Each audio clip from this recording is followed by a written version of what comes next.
HR TV अहरा के माध्यम से डॉक्टर दुआ का सभी साथियों को हार्दिक अभिनंदन, नमस्कार। लोकतंत्र का खेल देख रहे हैं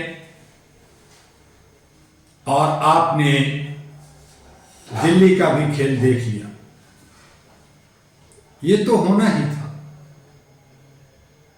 मैंने 4 महीना पहले ही कह दिया था ये तो होना ही है।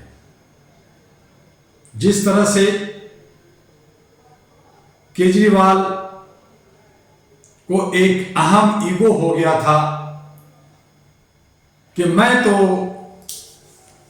63 नहीं तो 50-55 तो आ जाऊंगा ही, जीतूंगा, मुझे कोई नहीं हरा सकता। तब जब रावण का अहम नहीं रहा तो केजरीवाल का अहम की क्या औकात। हाँ, ये जरूर कि नफरत के बीज बोने वाले, जिनका कोई ज्यादा एजेंडा नहीं था, वो जीता है, उसका भी हमें थोड़ा दुख है।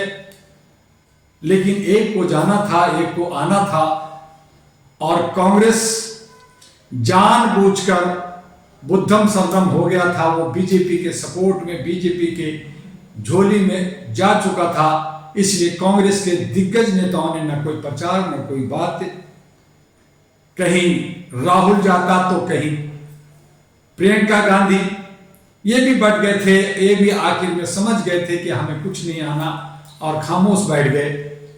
तो एक साथ दिल्ली में एक पार्टी की नहीं बल्कि 2 पार्टी की हार हुई है।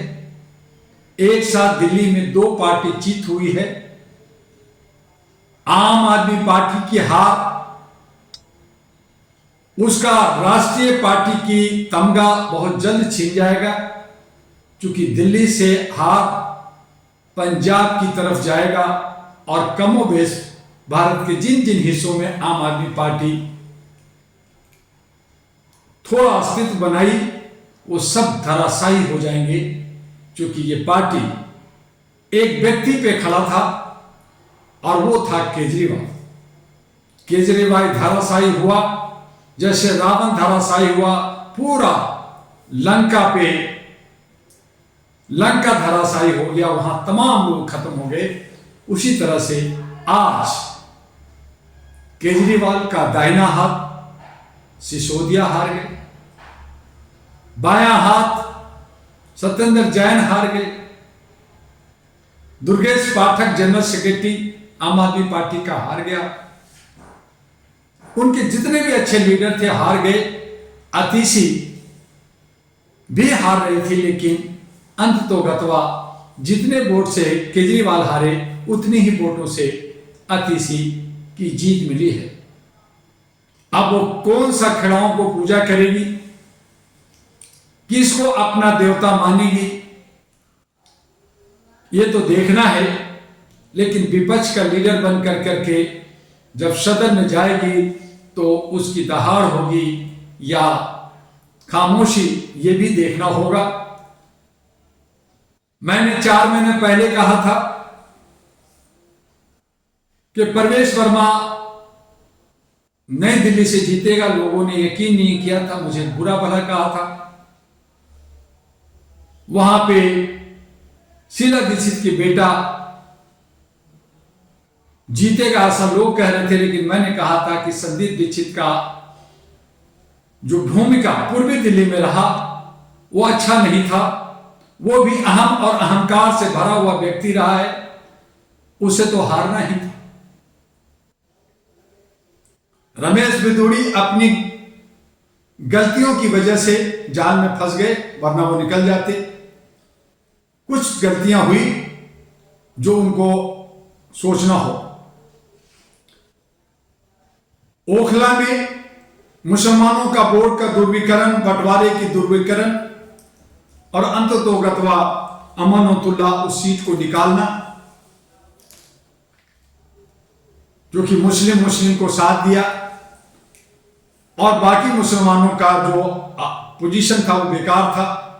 तो इस तरह से 2-4 जो सीलमपुर से, ओखला से और जगह से, लेकिन जो हालात आम आदमी पार्टी की बिगड़ी, उस पे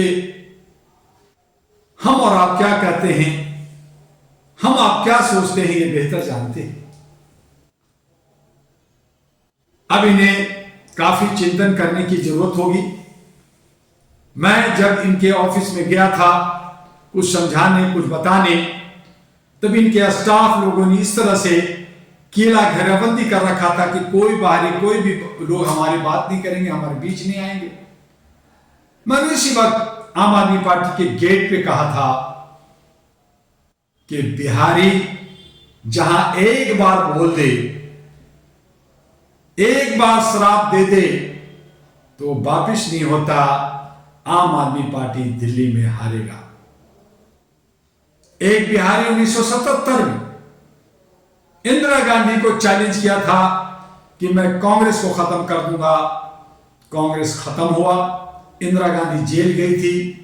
फिर यही गलती आम आदमी पार्टी ने कहा कि बिहारियों को, मुसलमानों को इन्होंने निगलेक्ट किया और इनको लगा कि मैं उस रास्ते से, जिस रास्ते से बीजेपी चल रहा है, मैं जीत जाऊं। नतीजा सामने है। अब दिल्ली में गए, मैं समझता हूं कि पूरे भारत से आम आदमी पार्टी अब गई। जितना सांसें लेनी है, जितने दिन तक रहना है रह लें, सांस ले लें, अब आगे नहीं। अब एक नया विकल्प की तलाश करनी होगी, क्योंकि ज्यादातर राज्यों में बीजेपी की सरकार, जो नफरत की सरकार, जो लोगों को तोड़ फोड़ करके सामने से अटैक नहीं करती, बल्कि लोगों को लड़ा करके अपना रोटी सेकती है, अंग्रेजों की पॉलिसी पे चलती है, वो भी धराशाही देखते जाइए जल्द होगा। और उसका विकल्प अब पैदा ले लिया है।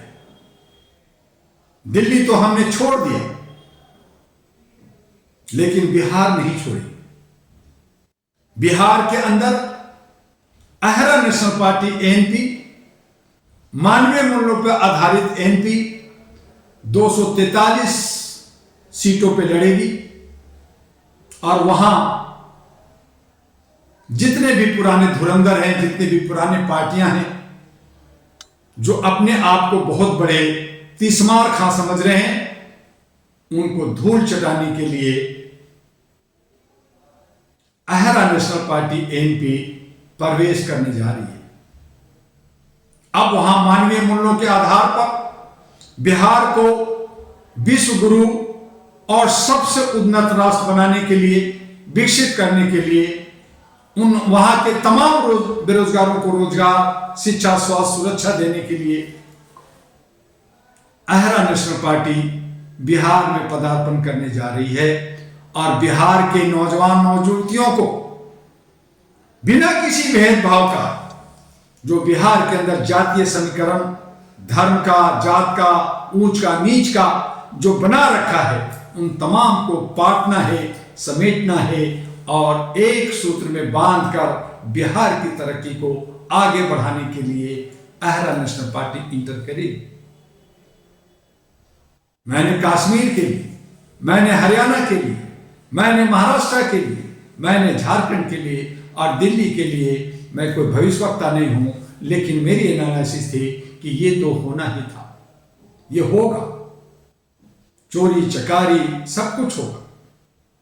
तब मैंने कहा कि इलेक्शन कमीशन को हमें जनता के हाथ में रखना होगा, जनता की प्रभुत्व में रखना होगा, खुल्लम खुल्ला मतों का अधिकार करना पड़ेगा, वोटर पेंशन देना होगा और ये बहुत सारी बातें लेकर हम बिहार की धरती पे जा रहे हैं।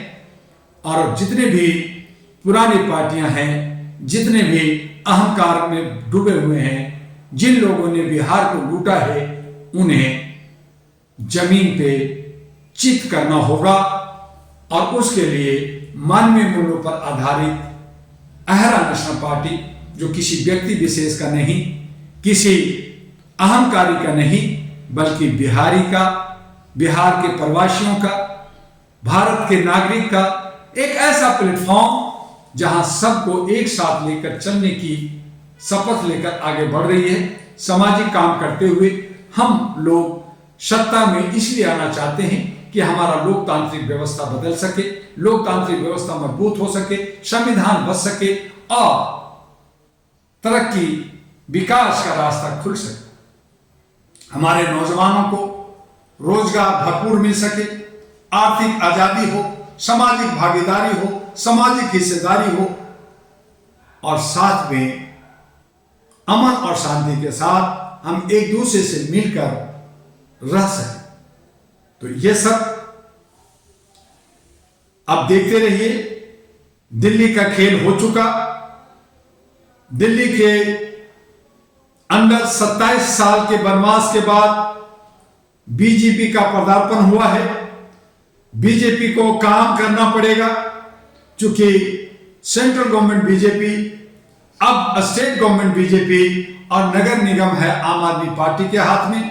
अगर काम नहीं करेंगे तो इन्हें भी लात घूंसे चप्पल जूते मिलेंगे। मुझे विश्वास है कि आगे ये लोग अहम में टूटकर, अहम में सराबोर होकर जनता को बेवकूफ बनाएंगे और ऐसी सूरत में एक जन आंदोलन, एक बदलाव की आगाज, एक आवाज जो अहरा नेशनल पार्टी एनपी लेके आ रही है वो आएगी। दिल्ली ही नहीं, बिहार ही नहीं, बल्कि पूरे भारत में एक नया विकल्प उभरने जा रही है, उभर के आएगी अहरा नेशनल पार्टी एनपी। इंतजार कीजिए। और जो लोग दल बदलू इधर से उधर फुदुकते हैं उन्हें भी हमें सबक सिखाना है, क्योंकि एनपी में दल बदलुओं का कोई स्थान नहीं होगा। नए चेहरे युवा युवती का होगा, समझदार का होगा, पढ़े लिखे लोगों का होगा। थोड़ा देर तो लगेगा, देर हो रहा है, लेकिन अंधेर नहीं है, रोशनी मिलेगी। और ये जनता जनार्दन जो खामोश बैठे रहती है वो पूरा उसको करेगी। आइए हम सब लोग अपने लोकतांत्रिक व्यवस्था को सुंदर बनाने के लिए, संवैधानिक सिस्टम को लागू करने के लिए चोर उच्चकों, घपलेबाज, अंधभक्त, दोगले टाइप के लोग, दलाल लोगों से देश को बचाएं और देश की उन्नति की तरफ आगे बढ़े।